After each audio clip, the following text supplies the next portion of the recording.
नमस्कार, स्वागत है अपना बिहार में। मैं हूं आपके साथ हर्षदा। पूर्णिया की गुलाबबाग टीओपी पुलिस ने करोड़ों रुपए मूल्य की अवैध लॉटरी जब्त की है। पुलिस ने तस्कर मनीष शाह को गिरफ्तार किया और अन्य आरोपियों की तलाश जारी है।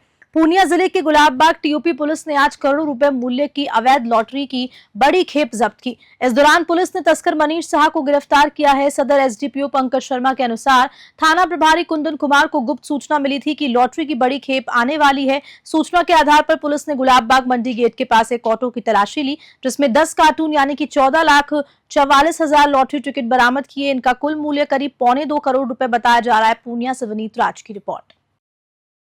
8 बजे गुलाबबाग पीओपी प्रभारी कुंदन कुमार को कुछ सूचना मिली कि आसमानी रंग का एक बिना नंबर प्लेट का जो टेम्पू है उससे कुछ अज्ञात चीजें लेके जाई जा रही है, जो कटिहार मोड़ से 0 माइल की ओर जा रहा था। जब इन लोगों ने अपने सशस्त्र बल के साथ उनका पीछा किया और पकड़ा तो उसमें उनको बहुत सारे बोर्डा लगे हुए मिले। बाद में जब इनकी सत्यापन की गई तो उनमें नागालैंड या नॉर्थ ईस्ट की लॉटरी थी। लॉटरी की जो संख्या थी वो 14,14,000 है, करीब 2.25 करोड़ की राशि की। पूर्णिया में पूर्व सांसद संतोष कुशवाहा और वर्तमान सांसद पप्पू यादव के बीच तीखी बयानबाजी जारी है। संतोष कुशवाहा ने पप्पू यादव को भस्मासुर कहा तो पप्पू यादव ने अपनी उपलब्धियों का जिक्र का करारा जवाब दिया। आपको बता दें कि पूर्णिया में राजनीति अब गर्मा चुकी है। पूर्व सांसद संतोष कुशवाहा और वर्तमान सांसद पप्पू यादव के बीच जुबानी जंग एक बार फिर से तेज हो चली है। हार से आहत संतोष कुशवाहा ने पप्पू यादव को भस्मासुर कहकर निशाना साधा तो पप्पू यादव ने पलटवार करते हुए कहा कि वे विकास की राजनीति करते हैं। उन्होंने कुर्सेला, बिहारीगंज और जलालगढ़ से जलालगढ़ तक रेल लाइन की स्वीकृति को अपनी बड़ी उपलब्धि बताया। उनका कहना है कि गाली देने और पुतला दहन करने से कुछ नहीं होगा, बल्कि जनता के लिए काम करना चाहिए। पूर्णिया से विनीत राज की रिपोर्ट।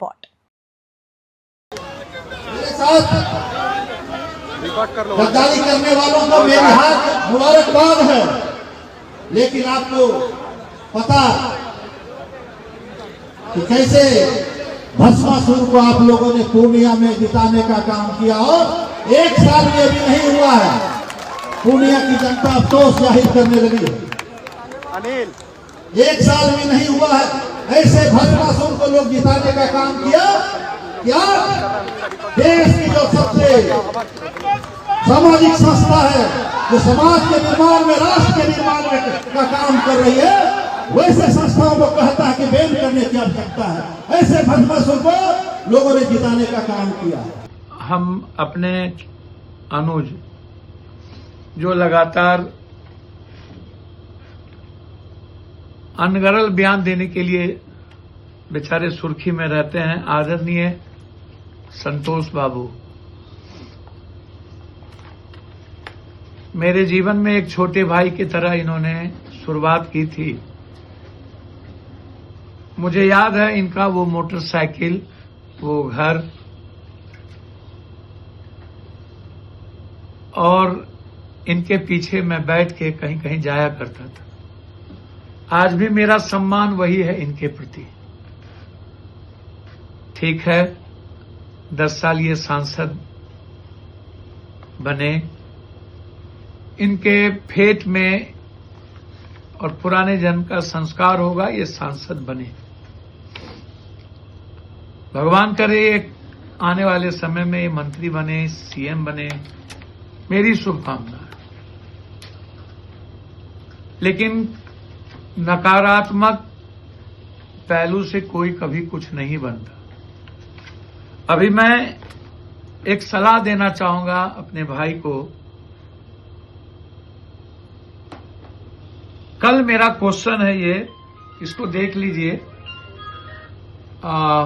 संतोष जी, कल का ही ये जवाब है मेरा। हम ही को मंत्री ने जवाब दिया है कल। ये जवाब मैंने भेजा है, पढ़ लीजिए।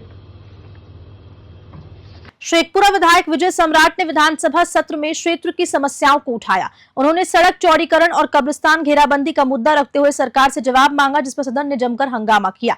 शेखपुरा के राजद विधायक विजय सम्राट लगातार अपने क्षेत्र की समस्याओं को विधानसभा में उठा रहे हैं। इसी कड़ी में उन्होंने विधानसभा सत्र के दौरान शेखपुरा जिले के चेवाड़ा, सिरासी, सड़क चौड़ीकरण की मांग रखी और आयरी प्रखंड के हुसैनाबाद पंचायत में 3 कब्रिस्तानों की घेराबंदी का सवाल सदन में उठाया। विधायक ने कहा कि कब्रिस्तान की घेराबंदी नहीं होने से मुस्लिम समुदाय को परेशानियों का सामना करना पड़ रहा है। कुछ कब्रिस्तान पर अतिक्रमण है तो कुछ जगहों पर ग्रामीण वहां गंदगी फैलाते हैं। सरकार को जल्द से जल्द इसका समाधान निकालना चाहिए। इस मुद्दे पर विधानसभा में जमकर हंगामा हुआ। मंत्री ने जवाब देते हुए कहा कि हुसैनाबाद गांव का कब्रिस्तान प्राथमिकता सूची में नहीं है, इसलिए घेराबंदी नहीं की गई। हालांकि सरकार इस पर काम कर रही है और अब तक 111 कब्रिस्तानों की घेराबंदी हो चुकी है। शेखपुरा से रंजन कुमार की रिपोर्ट।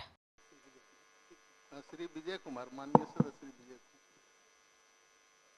सभापति महोदय, मैं प्रस्ताव करता हूं कि यह सभा राज्य सरकार से अविस्ताव करती है कि वह शेखपुरा विधानसभा क्षेत्र अंतर्गत चेवाड़ा सिरारी सड़क, जो सिरारी रेलवे स्टेशन से होकर चेवाड़ा प्रखंड मुख्यालय एवं नगर पंचायत चेवाड़ा को जोड़ती है, का चौड़ीकरण करावे। माननीय मंत्री जी, शेखपुरा विधानसभा अंतर्गत चेवाड़ी सिरारी प्रखंड सड़क जो रेलवे स्टेशन का है, इसका चेवाड़ी मुख्यालय नगर पंचायत चेवाड़ी से जोड़ती है। सिंगल लेन है 3.75 मीटर का। इसके डीपीआर मंगाने के लिए कहा गया है और अगले वित्तीय वर्ष में उसको दिया जाए। माननीय मंत्री के सकारात्मक उत्तर के आलोक में तो बहुत बहुत धन्यवाद मंत्री जी को, जल्द से जल्द करावे व्यवस्था। बक्सर पुलिस ने दोपहिया और 4 पहिया वाहनों पर रजिस्ट्रेशन नंबर के अलावा नाम, पद या जाति लिखने पर कड़ी कार्रवाई शुरू कर दी है। नियम तोड़ने वालों पर चालान काटा जाएगा और जुर्माना वसूला जाएगा। बक्सर जिले में अब वाहनों पर नेम प्लेट के रूप में नाम, पद, जाति या अन्य कोई जानकारी लिखना भारी पड़ सकता है। जिले की पुलिस ने इस पर सख्ती बरतने का फैसला किया और युद्ध स्तर पर अभियान चला रही है। यातायात प्रभारी संजय कुमार ने बताया कि अगर किसी भी दोपहिया या 4 पहिया वाहन पर रजिस्ट्रेशन नंबर के अलावा कोई भी अतिरिक्त नेम प्लेट लगी मिली तो उसके खिलाफ व्हीकल एक्ट के तहत कार्रवाई होगी। इससे संबंधित व्यक्ति का चालान काटा जाएगा और जुर्माना भी वसूला जाएगा। गौरतलब है कि सरकार ने पहले ही निजी और सरकारी वाहनों पर इस तरह की नेम प्लेट लगाने पर रोक लगा रखी है, लेकिन इसके बावजूद आम नागरिक और जनप्रतिनिधि आदेशों का उल्लंघन कर रहे हैं। जिले में कई जनप्रतिनिधियों के वाहनों पर बड़े बड़े अक्षरों में उनके नाम और पद की प्लेट लगी रहती है।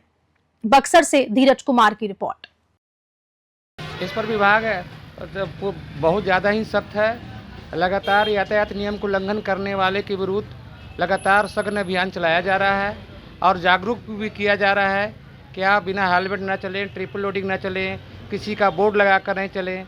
यदि आप पुलिस का बोर्ड लगाकर या किसी अन्य का बोर्ड लगाकर पकड़े जाएंगे, ऑनलाइन चालान कर दिया जाएगा या कैश चालान कर दिया जाएगा। अरवल सहित जिले भर में मुस्लिम धर्मावलंबियों ने अलविदा जुमे की नमाज अदा की। इस दौरान वक्फ बिल के विरोध में कुछ स्थानों पर काला बिल्ला बांधकर नमाज अदा की गई। बता दें कि ईद के पवित्र त्योहार से पहले शुक्रवार को मुस्लिम समुदाय ने अलविदा जुमे की नमाज अदा की। जिले के विभिन्न मस्जिदों में नमाजी सुबह से जुटने लगे। अरवल की मोहम्मदिया मस्जिद में वक्फ बिल के खिलाफ प्रदर्शन करते हुए कुछ लोगों ने काला बिल्ला बांधकर नमाज अदा की। कुर्था जामा मस्जिद में हाफिज ने अपने संबोधन में कहा कि रमजान उल मुबारक को अलविदा कहने का ये दिन हर मुसलमान के लिए खास होता है। उन्होंने ज़कात और फितरा देने की अहमियत पर जोर दिया ताकि गरीब और असहाय लोग भी ईद की खुशियों में शामिल हो सके। उन्होंने ये भी कहा कि जो रोजेदार सदका फितर अदा नहीं करते उसका रोजा अधूरा रह जाता है। अरवल से रंजन कुमार की रिपोर्ट। कुर्था प्रखंड के मकतूबपुर प्राथमिक विद्यालय में 11 महीनों से खराब पड़े चापाकल की आखिरकार मरम्मत की गई। बता दें कि न्यूज 21 चैनल की खबर के बाद शिक्षा विभाग हरकत में आया और अब छात्रों व शिक्षकों को पानी की समस्याओं से राहत मिल गई है।